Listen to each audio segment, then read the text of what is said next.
Hello everybody and welcome back to my channel, Ancient Geomancy for Contemporary Living.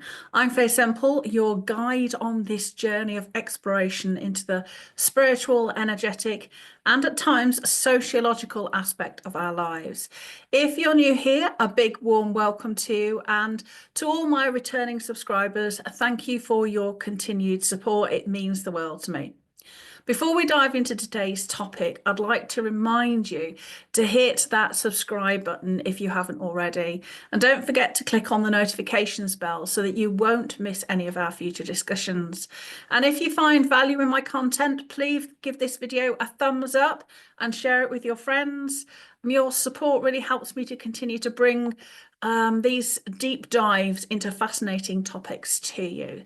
So, now, let's get started on our exploration this week, which is the spiritual perspective on national identity. Now, this is a big picture view of energy and land and landscape, so bear with me. So, as a geomancer, and in fact, as an academic student of sociology, politics, and psychology, I've always been fascinated in exploring the intricate connection between us and the spirit of our nation. Now, I believe that the structures and institutions within societies are expressions of the subtle energy blueprint, if you like, of our individual and collective psyche. Now, this perspective sort of allows me to look at this sort of interplay between the physical, the social, and the spiritual dimensions of our existence. So in geomancy, it's believed really that we are intrinsically entwined, not just with the physical landscape of our nation where we live, but also with its very spirit, the spirit of place, the spirit of a landscape, the spirit of a nation. And this spirit holds the energetic, subtle energy pattern for all things to come into 3D form in that nation, including its population. So we ourselves are an expression of the spirit of a nation fulfilling its purpose. We are not just an embodiment of our own personal soul values, which we came in when we incarnated to express in the world, but we're also the embodiment of the values of a nation. So let's go back into energy lines in the landscape. The energy lines and other forms in our landscape are, amongst other things, they are pathways of human intention. We can pick up on human thoughts, emotions, and feelings. And so our own energy going down these lines contributes really towards the national mood. And this is how the spirit of a landscape perceives of human level emotions. So, it hurts the spirit of a landscape the same as it hurts us when nations are divided. So if you feel this sort of pain within your sense of what it is to be in your nation at the moment, or your identity, or whatever, then tune into your own personal values and make a determined effort to express them in your life, your family, your friends, and your community, because we are a small component part of this one big collective consciousness of our nation and also humanity. And it's very easy to get bogged down with what's happening out there in the world and news and events that we actually personally can't affect. So it's really important that we tune into our own personal values, because they're also the values often of our nation, of our community, of our society. So I want to draw an analogy now of the analogy of the values of the soul and the values of a nation's customs, practices, and faith. So there's a parallel there in terms of people and their nation.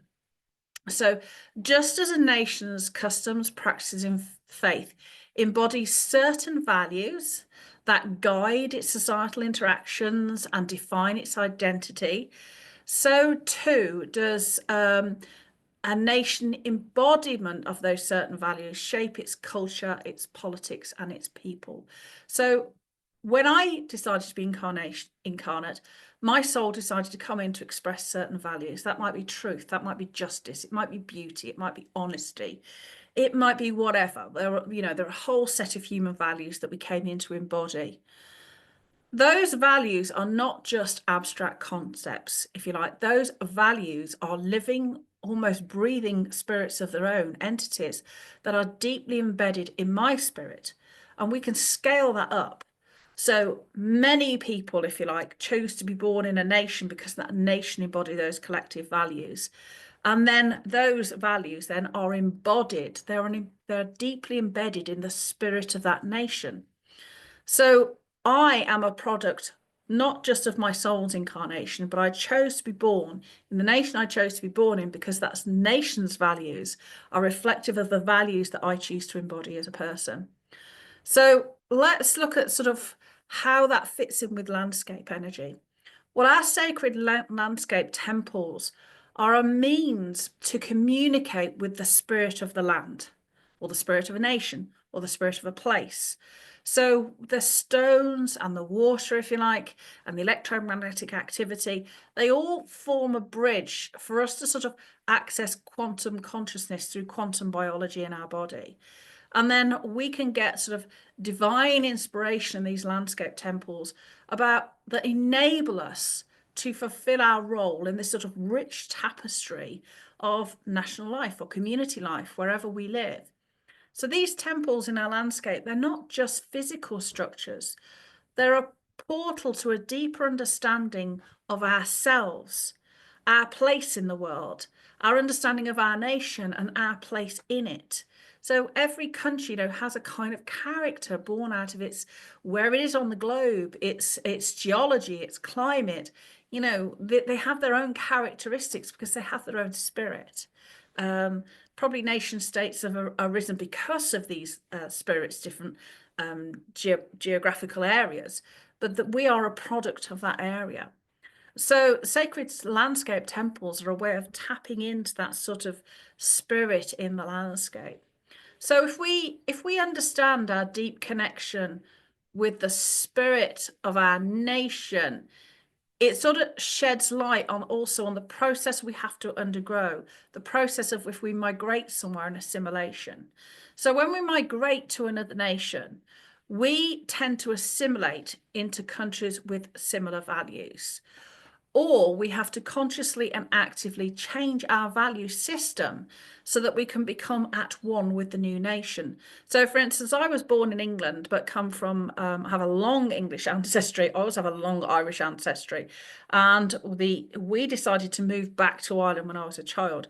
I moved into what was a very similar value system, which I could adapt to, but there were also different values, which I had to learn to take on board as well, so that I could fully assimilate into that society. Because, you think English and Irish society are very similar, but they're also quite distinct in other ways as well.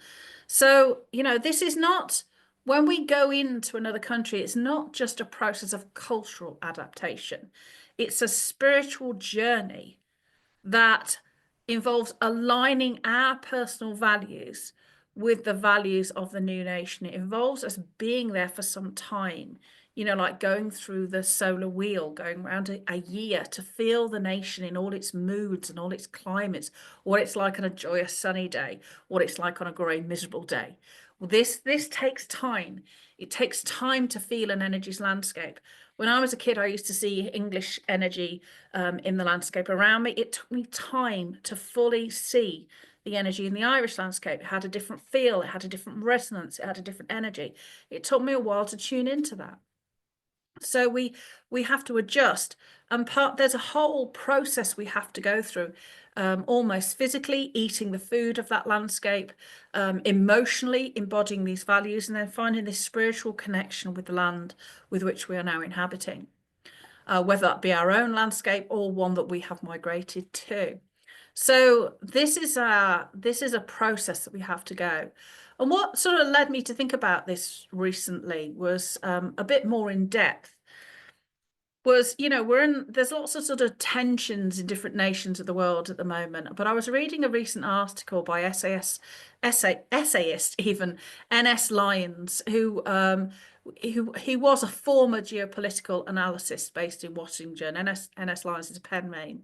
But in this article, he delves into the debate around the concept of national identity.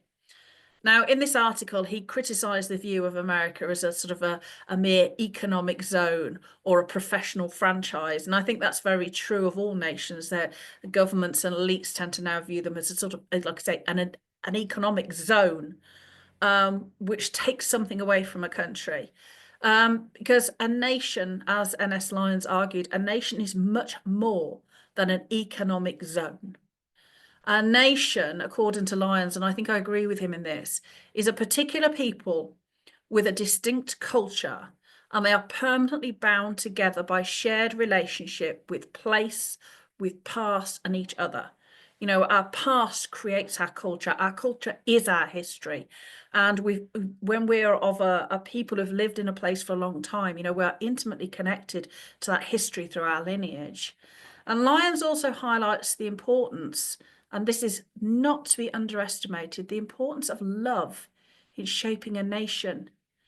Now, he argues that love is not universal, that it's born in particulars and defined by distinction.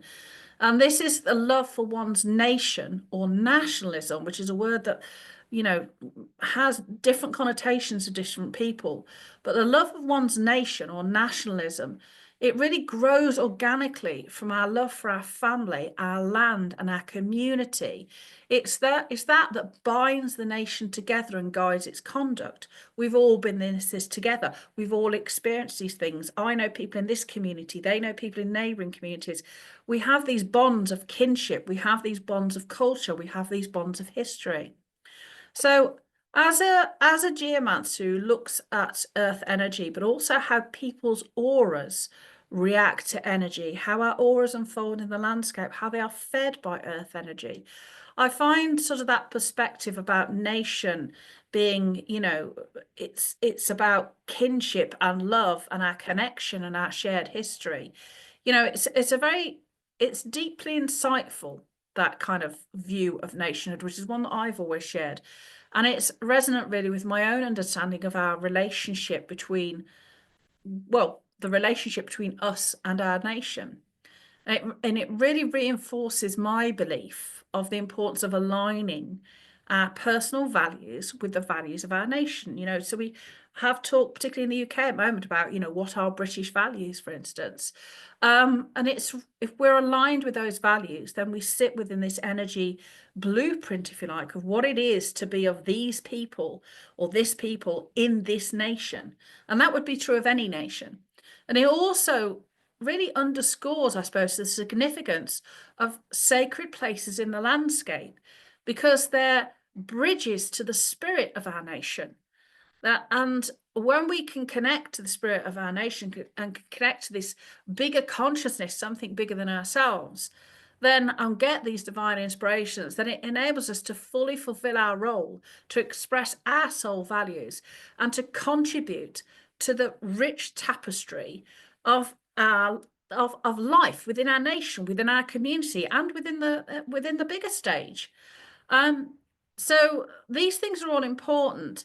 And lately, you know, I've been really contemplating, as I think many people have, the societal tensions that we are experiencing. You know, it's a challenging time, but it's also one that presents us with an opportunity to reflect and learn and grow. Because, you know, we have had, you know, sort of these concepts have not been, we've had globalism for so long, which in many respects has hollowed out nations from the inside, hollowed out cultures, hollowed out history, to sort of homogenize the world.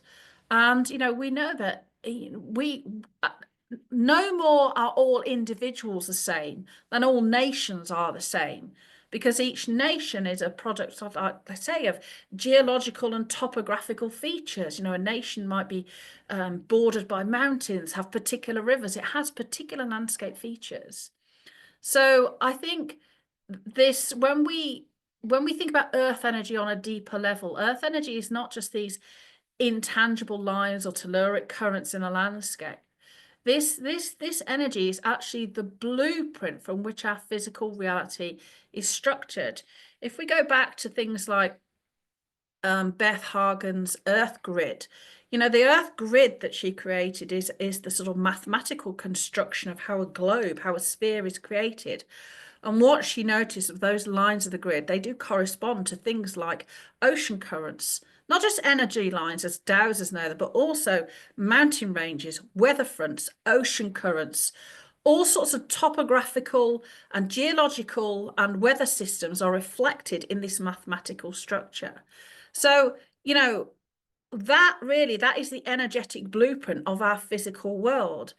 And from the landscape itself to the people and societies that inhabit it, everything is shaped by energy. Everything is shaped by this blueprint. So, and there are different nations and different cultures and different climates on the world, which gives rise to this incredible breadth of human experience, incredible breadth of worldview. We are not all, the same, and neither should we be. We want to embody that, the spirit of our nation, fully and joyously embody it. So every country, because of this, has its unique feel, its sort of distinct essence that is shaped by a combination of its energy, its landscape, and its culture. This is why we travel. When we go to another culture, we want to experience that culture because it's different from the one that we came from. If I go to Ireland, it's because of its Irishness. If I go to France, I want to experience its Frenchness. If I went to Bali, I want to experience its Baliness because its landscape is different, its people are different, their language is different, their culture is different. And so much of that is born from the landscape. Because just the landscape that has nurtured our societies, it's the landscape that's fed us, it's the landscape that has fueled our inventions, our building, our travel, everything comes from landscape. So, the fact that every culture has this sort of distinct essence is shaped by energy, landscape, and culture. These elements are not just peripheral aspects of our existence. They're fundamental to our understanding of our place in the world. So if we look at the year ahead, we know in light of all the celestial alignments we've got coming, the year ahead promises really to be this crucible of tension, transformation, and upheaval. The astrology of 2025, it may be quite challenging. The energy has been described as revolutionary or transformative. And I think we're seeing that in the political tensions in the world. But these also present us with an opportunity to redefine society and our role within it, to redefine power and who holds it, our own power, how do we express it? So, and I think what we're seeing now is the tension between people and, governments. And more, I feel there is a tension between governments who see nations as economic zones and citizens who see their homeland as something much deeper. Our nations are formed from love, from sacrifice, much like our families. And my understanding of that relationship between a nation and its people is that it is a spiritual one. We don't see our nation as an economic zone. It speaks to our soul. The concept of our national identity is born from the love we have expressed to our kin and to the land that nurtures us, from the very soil that grows the food that we then eat. That love is expressed to the land and to our kin, and it's what shapes our society. So when governments try to reduce this relationship really to one of a transactional nature,